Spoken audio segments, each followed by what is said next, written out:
Thank you guys, thank you so much. கான்ஃபிடென்ட்டா இருங்க, நல்லதே நடக்கும். தலைவர் விஜயின் கான்பிடண்டா இருங்க என்ற வசனத்தை பேசி தெரிக்கவிட்ட ஆர்ஜே பாலாஜி. இது போன்ற சுவாரஸ்யமான தகவல்களை தெரிந்து கொள்ள இந்த சேனலை சப்ஸ்கிரைப் செய்து கொள்ளுங்கள். பக்கத்தில் இருக்கும் பெல் பட்டனையும் பிரஸ் செய்து கொள்ளுங்கள். அண்மையில் சூர்யா நடிப்பில் வெளியான கருப்பு திரைப்படம் திரையரங்குகளில் வெற்றிகரமாக ஓடிக்கொண்டிருக்கிறது.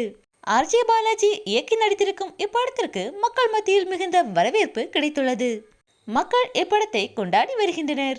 சூர்யாவுக்கு ஜோடியாக இப்படத்தில் திரிஷா நடித்துள்ளார். இப்படத்தின் பல இடங்களில் தலைவர் விஜயின் ரெஃபரன்ஸ் இடம்பெற்றுள்ளது. அதோடு லியோ படத்தின் காட்சிகளும் இடம் பிடித்துள்ளது.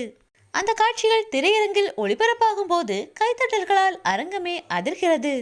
இந்நிலையில் கருப்பு திரைப்படத்திற்கு மக்கள் கொடுக்கும் வரவேற்பை பார்க்க இயக்குனர் உட்பட படக்குழு ஒவ்வொரு திரையரங்குகளிலும் விசிட் செய்து வருகின்றனர்.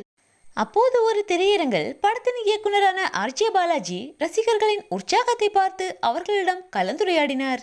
அப்போது ரசிகர்கள் முன்னிலையில் ஆர்ஜே பாலாஜி தலைவர் விஜயின் அரசியல் வசனமான கான்பிடண்டா இருங்க, வெற்றி நிச்சயம் என பேசினார். அதை கேட்ட ரசிகர்கள் உற்சாகத்தில் காது கிழிக்கும் அளவிற்கு ஆர்ப்பரித்தனர். இந்த வீடியோ தற்போது இணையத்தில் வைரலாகி வருகிறது.